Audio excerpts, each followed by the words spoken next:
Welcome back, everybody. Today, I'm going to be covering a topic in this video that is probably one of the most frequently asked questions that I get. Actually, it's going to be a few questions because you guys always have a lot of questions that you ask me.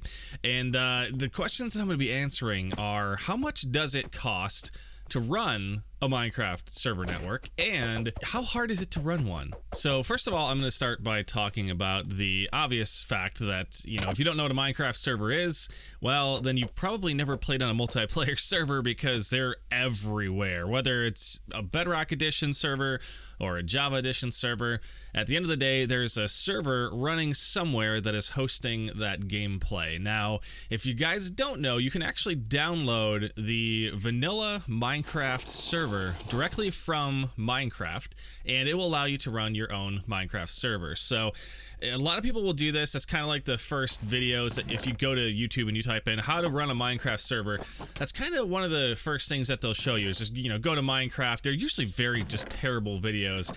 And I'm not saying that they're bad videos. It's just that, a lot of times the quality just isn't there because the kinds of people that are running like the default Minecraft server are the people who don't really have the knowledge of how a server runs or the money to actually do things the proper way.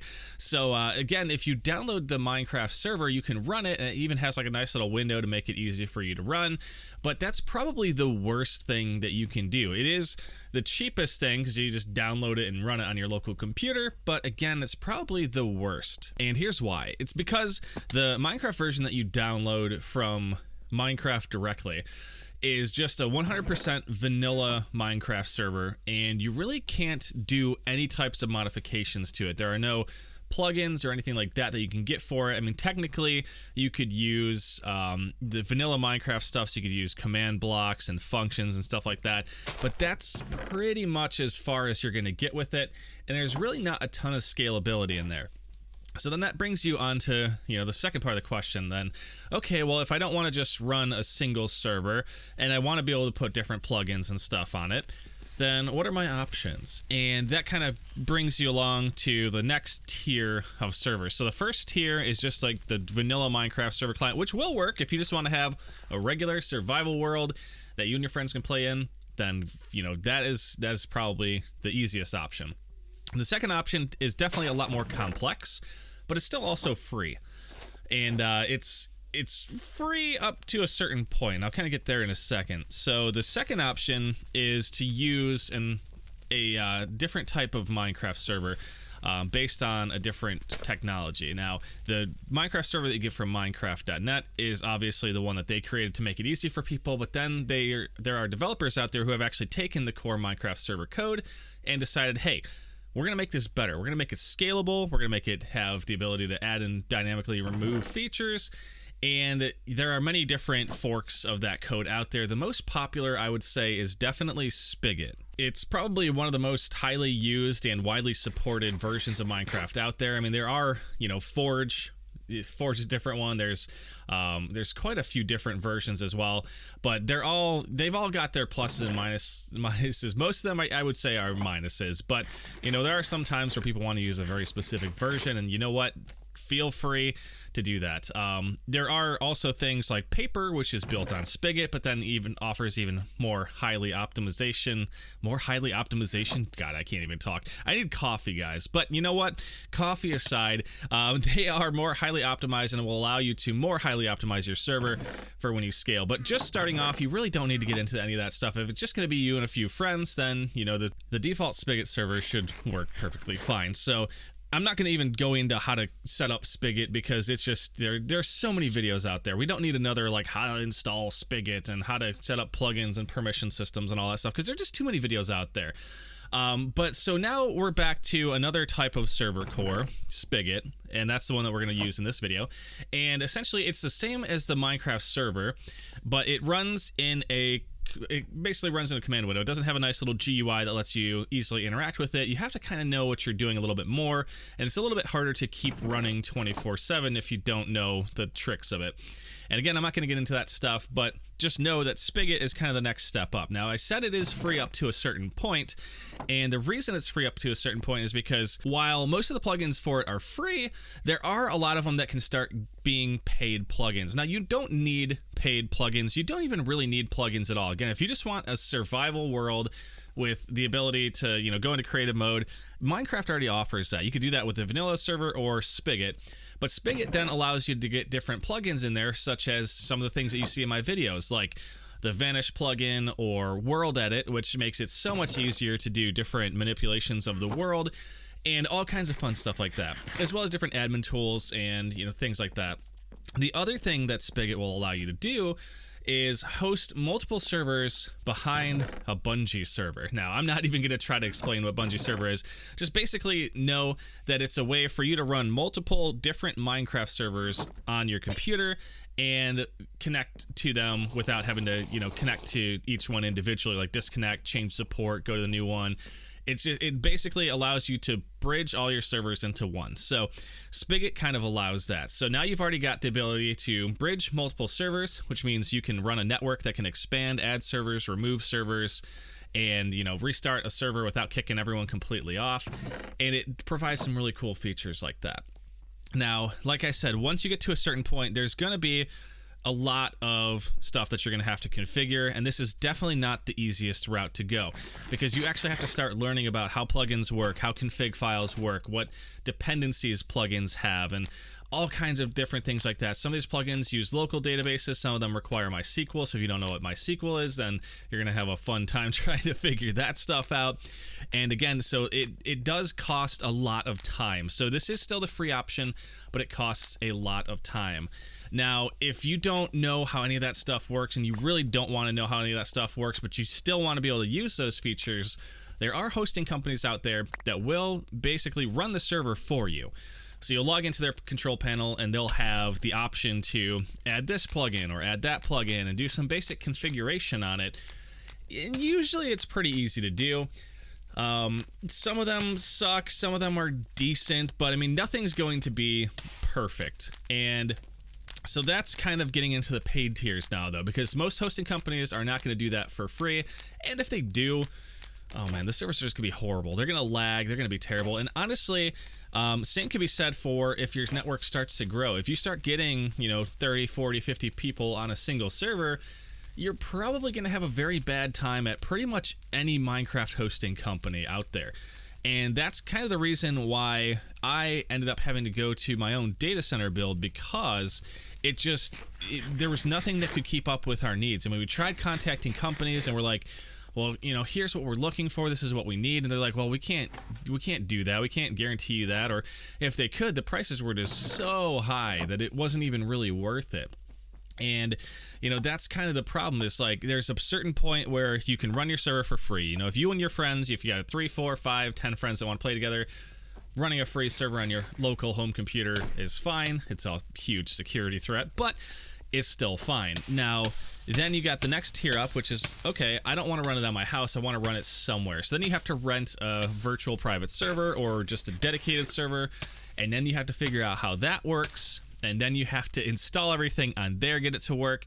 And even that can be a pain. I mean, each of these things that I'm mentioning, I'm kind of glossing over them. But honestly, these are things that I could make an entire hour-long video on each and every part of this. Like, what is Bungie? How to set up a Bungie? How it actually works? All the configuration for that. How to install a Spigot server? How plugins are configured? Just all these basic things are just massive topics. I mean, even like getting a dedicated server or a virtual private server and getting your stuff installed on it is a massive topic, and keeping everything running and auto starting. And there's just, again, there's so much stuff to this, and it's kind of one of those things you need to ask yourself, like, do I really have the time for this? Do I really have the skills for this? Because a lot of people like to think that, oh, how hard could it be to run a Minecraft server? Well, it's not just click a button, run, and done. There is that option, but if you actually want to be able to run something that is going to grow and be able to support a lot of people, you can't do that. And that's probably something that most people don't think about until they start getting into it and realizing, wow, this is actually a lot harder than I thought.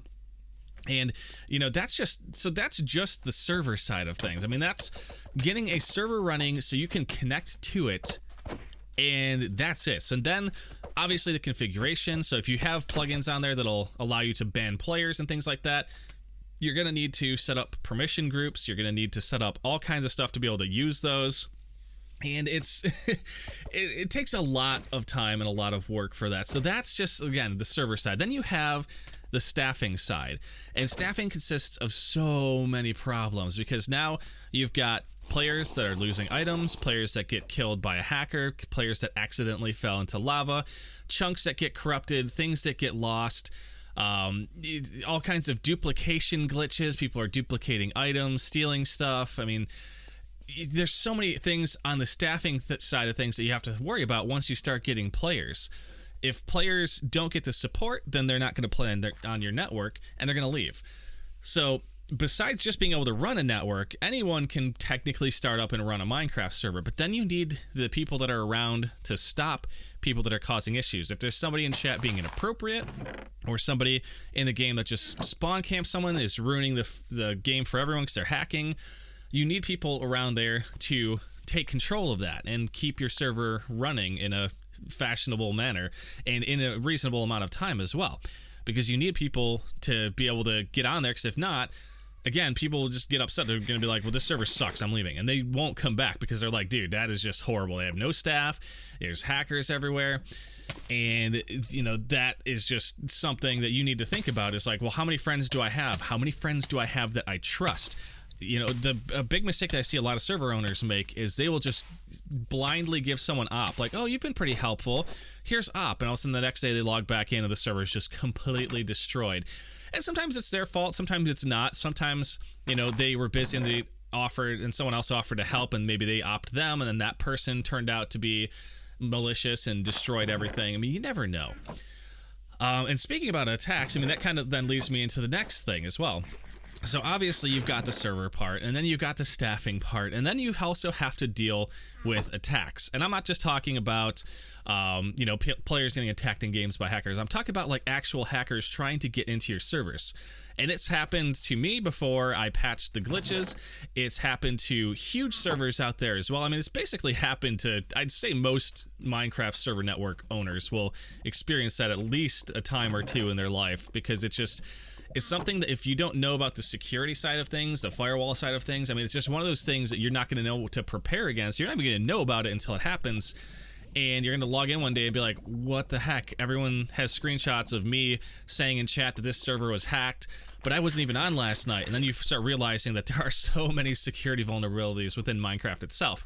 Not only that, you also have to worry about people that are malicious and trying to use denial of service attacks just to simply overwhelm your servers and get them shut down.